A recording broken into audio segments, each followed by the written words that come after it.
The massive Galactic Coalition ship hung in orbit above Earth like a dark cloud, its hull stretching for kilometers in every direction. Inside the command center, General Vex 9 of the Corvani Empire studied the blue and green planet below with 4 of his yellow eyes, while the other 2 focused on the holographic displays showing human military data. These humans, he said, his voice like grinding metal through the universal translator. They claim to have warriors worthy of joining our coalition forces? Vex 9's mandibles clicked in what passed for laughter among his kind. The sound echoed through the command center, causing other alien officers to turn their attention toward their General Commander Vex of the Altarian Navy. A tall, gray-skinned being with elongated limbs approached the display. According to their files, they call them Special Forces. Look at these measurements, General. Average height of 1.8 meters, weighing only 80 kilograms. Their bone density is pathetic compared to ours and their muscle mass. Vex made a dismissive gesture with his 4 arms. A Kavani child could overpower 10 of them. The bridge erupted in various alien sounds of amusement. Vex 9 nodded his massive head, each movement deliberate and menacing. Show me their weapons technology. The holographic display shifted to show various human firearms.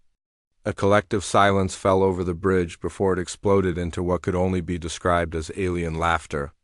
Clicks, whistles, and mechanical grinding sounds filled the air. Chemical projectiles? Vex's voice rose in disbelief. They still use chemical projectiles? General, my people abandoned such primitive technology 3,000 years ago. Captain Zara of the Epsilon Collective, her crystalline body reflecting the light from the displays, joined the conversation. Look at this, she said, pointing at specifications for a human sniper rifle. They call this long-range combat. 2 kilometers? My personal sidearm has an effective range of 50 kilometers. Vex 9's eyes all focused on the human weapon specifications. And they believe these ... snipers ... are elite warriors? His mandibles clicked again. Perhaps we should demonstrate to them what real warfare looks like. Sir, interrupted Lieutenant Cross, a reptilian officer from the Draconis sector, the human delegation has arrived aboard our ship. They're requesting permission to demonstrate their capabilities. Demonstrate? Vex 9 turned his massive frame toward the lieutenant. What could they possibly demonstrate to us? They want to conduct a joint training exercise, sir? Something about proving their worth to join the coalition. The command center fell quiet for a moment before Vex spoke up. This should be entertaining. General, with your permission, I'd like to arrange a little test for these humans. Vex 9 considered this. The Galactic Coalition had been expanding for centuries, absorbing primitive species and either integrating them as labor forces or protecting them as client states. Earth had somehow developed faster-than-light communication and had requested membership in the coalition.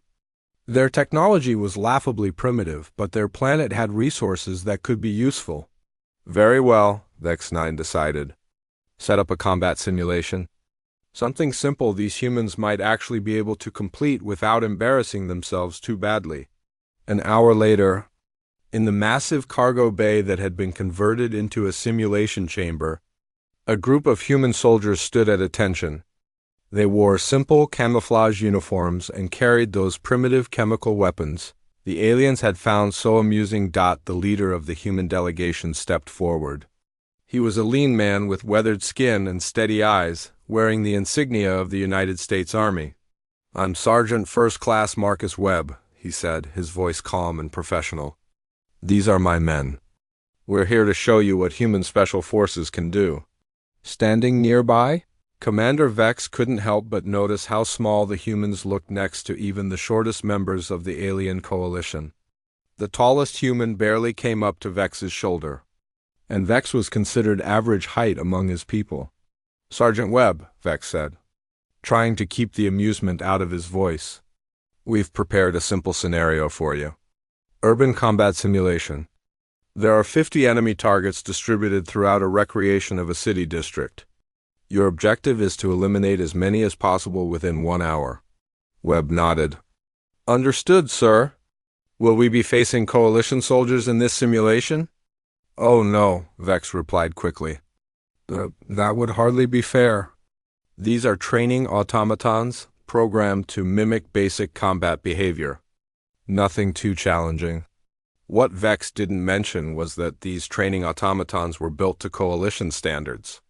Each one was armored to withstand plasma weaponry and moved with the speed and agility of an average coalition soldier. They had been designed to provide training for some of the most elite warriors in the galaxy. Webb turned to his team of 6 men. 2 carried standard assault rifles, 2 had shorter carbines, and 2 carried longer rifles with large scopes attached. Intel says the automatons are using coalition standard armor and weapons, he said quietly. Plasma resistance, enhanced mobility. Jackson, Rodriguez, you're our designated marksman. Find elevated positions and provide overwatch. Thompson and Liu, you're with me on point. Davis and Park, cover our 6. The aliens watched through the observation windows as the humans checked their weapons one final time. Vex leaned over to Captain Zara. Notice how primitive their coordination is? No neural linking, no quantum communication arrays. They're actually using voice communication and hand signals. It's almost quaint, Zara replied, her crystalline form shimmering with what passed for laughter among her people. The simulation began, and immediately the human formation spread out in a pattern that surprised the watching aliens. Instead of charging forward as expected, they moved with careful, deliberate steps. The 2 snipers, Jackson and Rodriguez, disappeared almost immediately, finding positions in tall buildings overlooking the simulated city streets. Interesting, muttered General Vex-9. They show some tactical awareness at least. The first automatons appeared, moving down the street in a standard coalition patrol formation. Each automaton stood 3 meters tall, heavily armored, and carried weapons that fired concentrated plasma bursts. They moved with mechanical precision. Scanning for targets, what happened next caused several of the alien observers to move closer to the windows. The lead automaton's head simply disappeared. One moment it was there. The next it was gone, along with most of its upper torso. The sound of the shot reached the observation deck a moment later, a sharp crack that was almost laughably quiet compared to the thunder of plasma weapons. Did their primitive projectile just penetrate coalition armor? Vex asked, his voice uncertain. Before anyone could answer, the second automaton in the patrol dropped, then the third. Each shot came from a different direction, and each shot was precise, devastating, and seemingly impossible. Sir, Lieutenant Cross said, his voice tight with surprise, I'm reading complete system failures on 3 automatons. Their armor shows massive penetration damage. Vex-9, all 6 of his eyes focused on the humans moving through the simulation. How is this possible? Coalition armor is rated against plasma weapons capable of melting through starship hull plating. Down in the simulation, Sergeant Webb's voice crackled through their communication system, which the aliens had decided to monitor for entertainment value. Jackson, nice shot on that moving target. Rodriguez, you've got 2 more coming up the east corridor. Copy that, Sergeant, came Rodriguez's voice. I see them. Taking the shot. Now. Another automaton fell, its chest cavity completely destroyed by a projectile that couldn't have been larger than a few millimeters across. The watching aliens were no longer making sounds of amusement. Commander Vex, General Vex-9 said slowly, what is the kinetic energy rating on those human projectiles? Vex quickly consulted his datapad. According to their specifications, approximately 4,000 joules for their standard rounds. Sir, that's nearly impossible. Our armor should easily stop anything under 50,000 joules. Then explain to me how these primitives are cutting through our automatons like they're made of paper. The simulation continued, and the humans moved through the city like ghosts. They communicated in quick, efficient bursts, coordinated their movements with hand signals, and engaged targets with a precision that was starting to make the alien observers very uncomfortable. Sir, Jackson's voice came through the communication system. I've got visual on a group of 5 targets setting up what looks like an ambush position. Permission to engage? Granted, Webb replied. Rodriguez, can you support from your position? Negative, Sergeant. I've got walls between me and the targets, but I can relocate to Building 7 and have clear shots in 30 seconds. Do it. Jackson, wait for Rodriguez to get into position. Then we take them simultaneously. The alien observers watched in fascination as the 2 human snipers coordinated without any technological assistance beyond primitive radio communications. When they fired, all 5 automatons dropped within a span of 3 seconds. Captain Zara's crystalline form had shifted to a darker, more subdued color. General, I'm reading impact velocities of over 800 meters per second on those projectiles. Combined with their mass and the apparent design of their ammunition, they're creating devastating wound channels. Wound channels? Vex-9 asked. The project. 3 days after the simulation, alarms screamed through the Galactic Coalition ship as emergency lights bathed the corridors in red. General Vex-9 rushed to the command center, his massive frame moving with surprising speed as reports flooded in from across the sector. Sir! Lieutenant Cross's reptilian features were tight with stress as he turned from his communication console. We're receiving distress signals from the mining colony on Kepler 442b. They're under attack by Vorthan raiders? Vex-9's mandibles clicked in anger. The Vorthan Syndicate was a well-known pirate organization that had been plaguing Coalition shipping lanes for months. How many ships? Initial reports suggest at least 3 Vorthan destroyers and a dozen assault craft. Commander Vex reported, his 4 arms working frantically at his control station. The colony's defense grid is already down. Estimated population at risk, 12,000 civilians. Captain Zara's crystalline form pulsed with urgent orange light. Sir, our nearest combat fleet is 18 hours away. The colony won't last that long. Vex-9 studied the tactical display, his 6 eyes processing the information rapidly. KEPLER 442b was a critical mining operation, providing rare minerals essential to Coalition technology. More importantly, it housed families of Coalition citizens who had volunteered for the dangerous work of frontier mining. What about our forces here? He asked. We have 1 transport ship, minimal armament, Vex replied. This vessel was designed for diplomatic missions, not combat operations. Vex-9 was about to respond when Sergeant Webb's voice cut through the chaos. General, request permission to speak. Everyone turned to see the human standing at the entrance to the command center. Somehow, he had obtained access despite security protocols, and none of the alien officers had noticed his approach until he spoke. How did you? Vex started to ask. But Vex-9 held up a massive hand. Speak quickly, Sergeant. Webb stepped forward, his expression calm despite the crisis unfolding around him. Sir, my team and I volunteered to assist in the rescue operation. The command center fell silent except for the continuing alarm signals. Finally, Vex voiced what everyone was thinking. Sergeant, with respect, this isn't a simulation. These are real Vorthan raiders with military-grade weapons and armor. I understand that, sir. Webb's voice remained steady. But 12,000 civilians are about to die, and we're the only forces available. My team has experience with hostage rescue operations. Captain Zara's form flickered between colors. Sergeant, the Vorthans are not like your human opponents. They're genetically enhanced warriors, each one standing over 2.5 meters tall.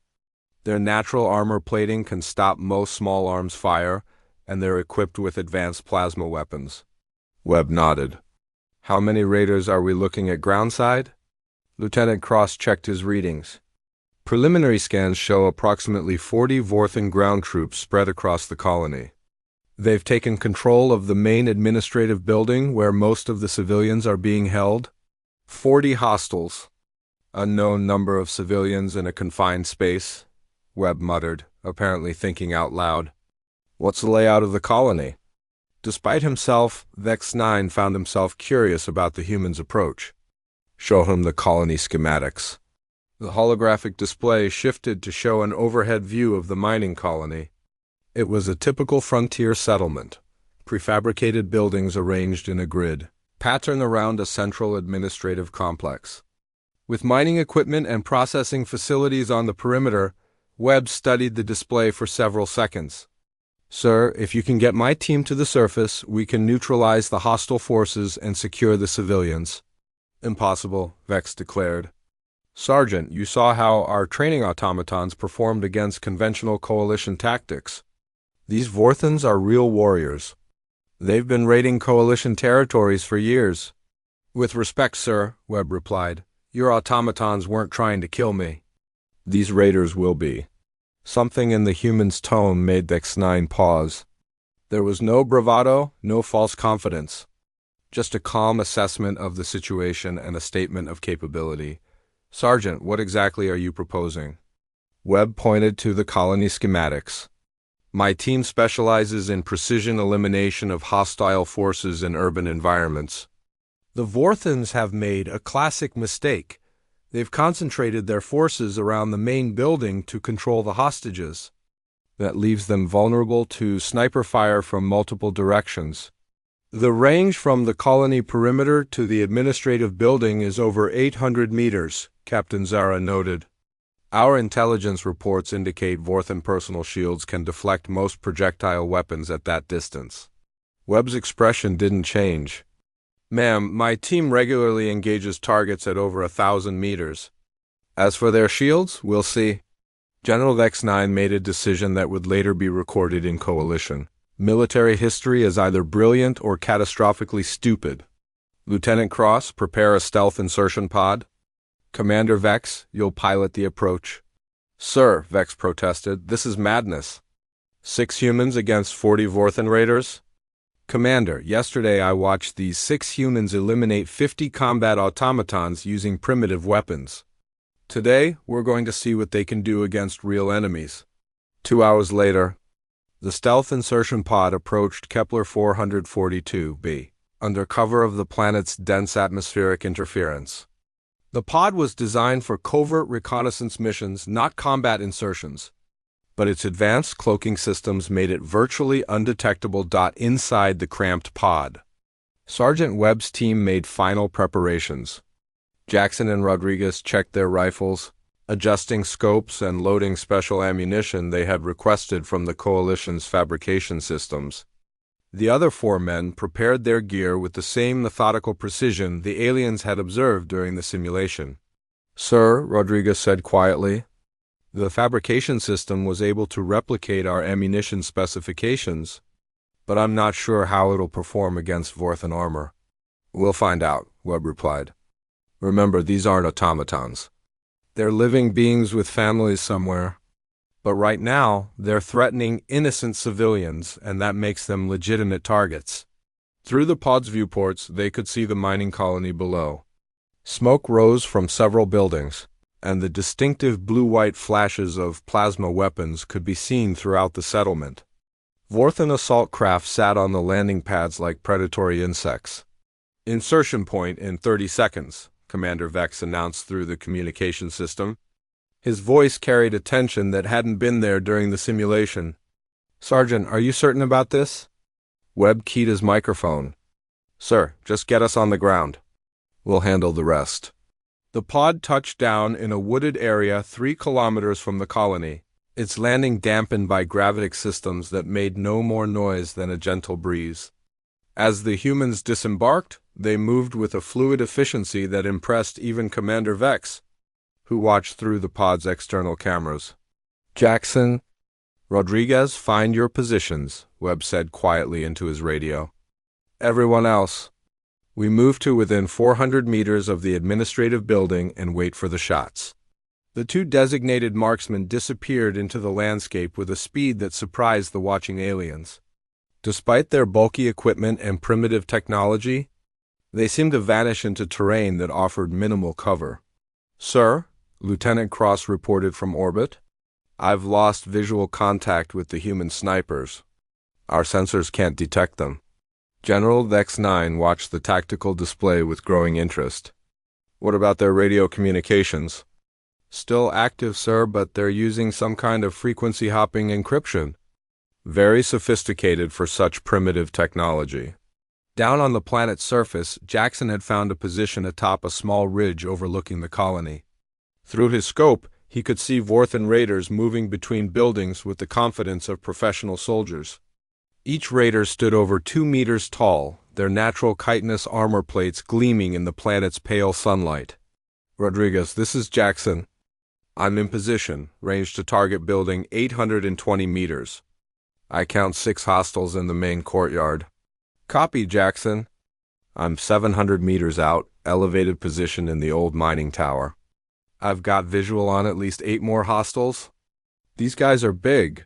Webb's voice came through their earpieces. Confirmed they're larger than intelligence suggested. Jackson, can you get a read on their armor?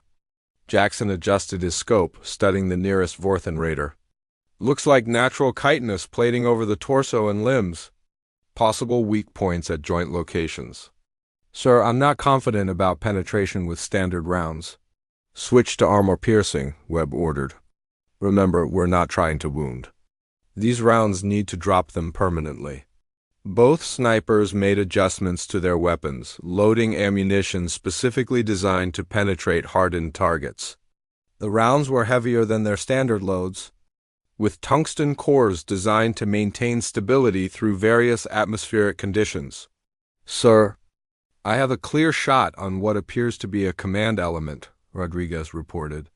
Range 715 meters. Target is using some kind of communication device. Take the shot when ready. Jackson hit the patrol leader in the courtyard immediately after. The first shot echoed across the colony like thunder, and the Vorthan commander simply dropped where he stood. The tungsten core. Admiral Korath Prime of the Coalition High Command arrived on General Vex 9's ship exactly 1 week after the Kepler 442b incident, accompanied by a full diplomatic entourage and 3 of the Coalition's most decorated military commanders. The massive Zentarian admiral's arrival had been unannounced, which meant that word of the human demonstration had reached the highest levels of Coalition leadership. Korath Prime stood nearly 4 meters tall, his scaled hide bearing the scars of countless battles across 3 centuries of service. When he spoke, his voice carried the authority of someone who had never been questioned by subordinates and had never needed to be. General Vex 9, the admiral said as he entered the command center, explain to me how 6 primitives accomplished what our after-action reports claimed they accomplished. Vex 9 straightened to his full height, though he still had to look up at his superior. Admiral, I have full recordings of both the simulation exercise and the Kepler 442b operation. Perhaps you would prefer to review the evidence yourself. I have reviewed the evidence, Korath Prime replied, his tone suggesting he found it lacking. What I want is your personal assessment of these humans' capabilities. Before Vex 9 could respond, alerts began sounding throughout the ship. Lieutenant Cross turned from his console, his reptilian features pale with stress. Sir, we're receiving emergency transmissions from multiple sectors. It appears to be a coordinated attack. The main holographic display activated, showing a real-time map of Coalition space. Red indicators were appearing across multiple star systems, each one representing a confirmed hostile contact. Within moments, dozens of red markers dotted the display. By the void, Admiral Korath Prime breathed. Vorthan Syndicate? No, sir, Commander Vex reported, his 4 arms working frantically at his station. The energy signatures are different. These appear to be hegemony vessels. A collective silence fell over the command center. The Terran hegemony was not a ragtag band of pirates like the Vorthan Syndicate. They were a legitimate military power that had been at peace with the Coalition for over 50 years. If they were attacking Coalition territories, it meant war on a scale not seen for generations. Status report, Admiral Korath Prime ordered. 12 star systems under attack simultaneously, Captain Zara reported, her crystalline form cycling through urgent color patterns. Initial reports indicate heavy hegemony battle groups engaging our border defense fleets. Admiral, Vex 9 said quietly. Kepler 442b is highlighted on the threat board. Korath Prime's massive head turned toward the display. Sure enough, the mining colony that had been saved by the humans was now showing as under attack again, this time by a full hegemony battle fleet. How long until our nearest combat fleet can respond to any of these incursions? The Admiral asked. Vex checked his tactical displays. Minimum 6 hours for the closest targets, sir. For the outer systems like Kepler 442b, 18 to 24 hours. The colonies won't last 18 hours against hegemony battle groups, Admiral Korath Prime stated grimly. We're looking at the loss of thousands of civilian lives and strategic mining operations throughout the outer rim. Sir, came a quiet voice from the back of the command center. Everyone turned to see Sergeant Webb standing at attention near the entrance. Once again, the human had somehow gained access to the most secure area of the ship without anyone noticing his approach. Admiral Korath Prime's predatory eyes focused on the small human. You are the soldier who eliminated the Vorthan raiders. Yes, sir.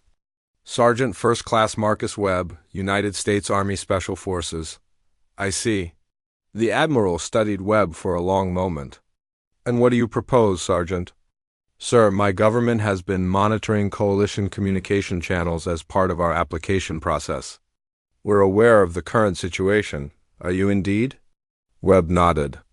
Admiral, 3 hours ago, Earth dispatched a rapid response force to assist coalition territories under attack. They should be arriving in this system within the hour. The command center erupted in surprised voices from multiple species. Admiral Korath Prime raised one massive hand for silence. Sergeant, your planet possesses faster-than-light travel capabilities? Limited, sir, but yes. Our ships aren't as fast as coalition vessels, but they can reach this system from Earth in approximately 6 hours. How many ships? General X9 asked. The USS Ranger, a Nimitz-class space carrier, along with escort vessels. Total complement includes 200 special operations personnel and associated equipment. Admiral Korath Prime's expression shifted. Sergeant, are you telling me that your primitive planet has dispatched military forces to assist the Coalition without being asked? Sir, we consider Coalition civilians under attack to be our civilians under attack. Earth doesn't abandon its friends. Before anyone could respond to this statement, Lieutenant Cross announced, Sir, I'm detecting incoming ships at the edge of the system. Configuration unknown. The tactical display zoomed out to show the approaching vessels. They were clearly of human design, angular, practical, and bristling with what appeared to be weapon systems. The largest ship was massive by Coalition standards, easily a kilometer in length. Admiral, Cross continued, the lead vessel is requesting communication. Put them through. The holographic display shifted to show a human in military uniform standing on what was clearly a starship bridge. The woman wore the insignia of an admiral, and her bearing suggested extensive combat experience. This is Admiral Sarah Mitchell of the United States Space Force, commanding the USS Ranger. We're here to assist with the current crisis. Admiral Korath Prime stared at the human woman who barely reached his chest height. Admiral Mitchell, I am Admiral Korath Prime of the Coalition High Command. Your assistance is ... expected. Sir, we've been monitoring the attacks on Coalition territories. We have assets that can reach 3 of the affected systems within 2 hours. Request permission to deploy. What assets? Admiral Korath Prime asked. The human admiral's expression was perfectly professional. Specialized personnel trained for rapid insertion and precision combat operations. They're particularly effective against numerically superior forces. General Vex-9 leaned forward. Admiral Mitchell, how many soldiers are we discussing? For the current operation, I'm deploying 96 special operations personnel across 3 systems. Each team consists of 16 soldiers with specialized equipment. Admiral Korath Prime's eyes widened. You propose to deploy 96 soldiers against 3 hegemony battle groups? Sir, our special forces specialize in eliminating high-value targets in enemy-controlled territory. Hegemony ground forces are vulnerable to the same tactics we used against the Vorthan raiders. The Coalition officers exchanged glances. The humans were proposing to assault fortified hegemony positions with fewer than 100 soldiers total. It was either brilliant or suicidal. Admiral Mitchell, Korath Prime said carefully. The hegemony forces we're facing include thousands of ground troops, supported by orbital bombardment platforms. Understood, sir. Our intelligence suggests that hegemony tactics rely heavily on massed firepower and overwhelming numerical superiority. They're not prepared for precision strikes against command and control elements. Sergeant Webb stepped forward.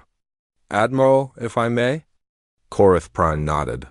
Sir, human special operations doctrine focuses on eliminating enemy leadership and critical infrastructure rather than engaging in direct combat with enemy forces. We don't fight fair, we fight smart. The next several hours would become the subject of study in military academies across coalition space for decades to come. Human forces deployed to 3 different star systems simultaneously, using insertion methods that coalition sensors couldn't track and executing operations that defied conventional military wisdom on Kepler 442b. 16 human soldiers infiltrated a hegemony occupation force of over 2,000 troops. Within 3 hours, the hegemony commander, his entire staff, and all critical communication equipment had been eliminated by precision sniper fire from ranges exceeding 2 kilometers, cut off from orbital support and unable to coordinate their forces. The hegemony troops surrendered to local coalition security forces in the Proxima Centauri system. A different human team eliminated the crews of 3 hegemony orbital bombardment platforms by infiltrating the vessels and placing precisely targeted explosives. The platforms were destroyed from within, ending the bombardment of the colony below and allowing coalition defense forces to regroup, most impressively. In the Tau Ceti system, human special forces successfully captured the hegemony fleet commander alive by infiltrating his flagship during active combat operations. The admiral's surrender broadcast to his fleet ended the largest engagement of the day without further casualties. Admiral, Lieutenant Cross reported from his station, his voice filled with disbelief. I'm receiving surrender broadcasts from hegemony forces in all 3 systems. Total human casualties reported as ... Darrow. Admiral Korath Prime stood motionless for several seconds, processing information that challenged everything he understood about warfare. Finally, he activated the communication system. Admiral Mitchell, this is Admiral Korath Prime. Your forces have achieved something I did not believe was possible. The human admiral's image appeared on screen again, her expression as professional as before.